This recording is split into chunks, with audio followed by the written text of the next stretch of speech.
Ақтау қаласы бойынша 28-ші шағын ауданында орналасқан Заветный мечта 2 деген Долгострой ұзақ уақыттан бері құрылыс жүрмей тұрған нысан бар, білесіздер. Бұл жерде айта кететін болсақ, бұл жерде қазіргі таңда 21 бұл жер учаскесі қазіргі таңда 2010 Ақтау қаласы әкімдігінің 2010 жылғы 14-ші қаулысымен Инком құрылыс жауапкершілігі шектеулі серіктестігіне берілген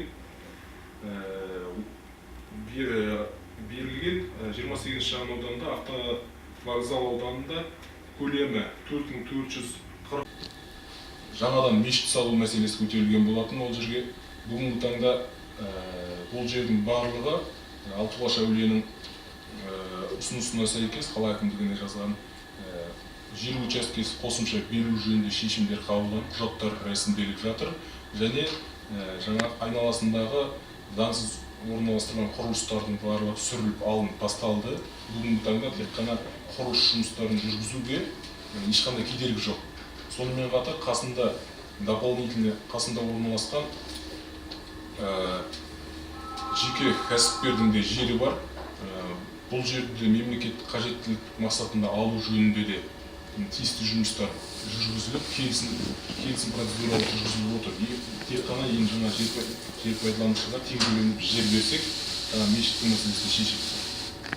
Қала әкімінің өкіміне сәйкес заңсыз мемлекет меншігін басып алу және игерілмеген жерлерді анықтау жөнінде жұмыс тобы құрылған болатын. Жұмыс тобы әлі күнге дейін жұмысын жасап тұр. 2016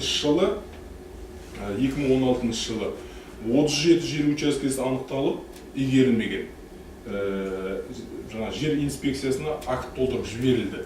Яғни жаңа қала әкімдігінің жер қатынастары бөлімінің құзырында жер учаскесі егер игерілмеген анықтасақ, біз оны акт толтырамыз, суретке түсіреміз, басына барып, сосын мына земельный жер инспекциясы дейтін басқарма бар, именно надзорный жер қадағалайтын. Соған 2016 жылы 37 жер учаскесіне акт толтырып игерілмеген 2016 жылы. Инспекцияға жолданды, оның ішінде 21 жеке тұлға, 16 заңды тұлға. 2016 жылы мемлекетке қайтарылған жерлердің саны 35 жалпы саны. Қала әкімдігімен 24 жер учаскесі қайтарылып, 2016 жылы жаңағы жерді бақылау басқармасы земельный инспекцияның тарапынан 11 жер учаскесі қайтарылып. 2017 жылы 111 жер учаскесі анықталып, игерілмеген Ақтау қаласы бойынша жұмыс тобының нәтижесі бойынша. Қаланы анықтау кезінде 111 жер учаскесінің 74 жеке тұлға, 37-сі заңды тұлға, юрлицалар.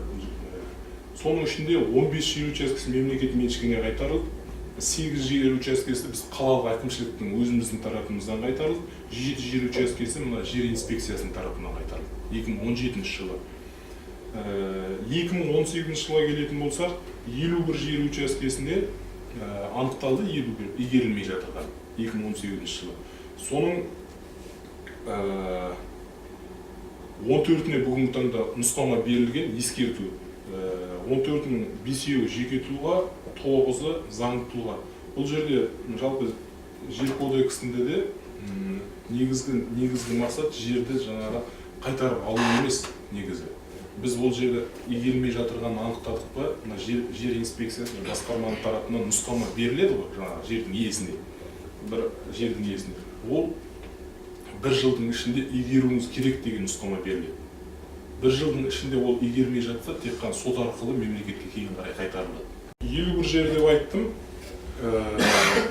51 жерге акт толтырған. Енді бүгін сонда 51-дің 14-іне ескерту берілсе, қалғандары бойынша әлі жұмыстар жүргізіліп жатыр инспекцияның тарапынан. Сотқа дейін бірінші біз ескертуін береді. Сосын бір жыл күтеді, бір жылдың ішінде ол кісі бездействие бола ма, ештеңе жасамайды, ол жерге отырады, мысалы, алады да сотқа береді, сот шешім шығарады.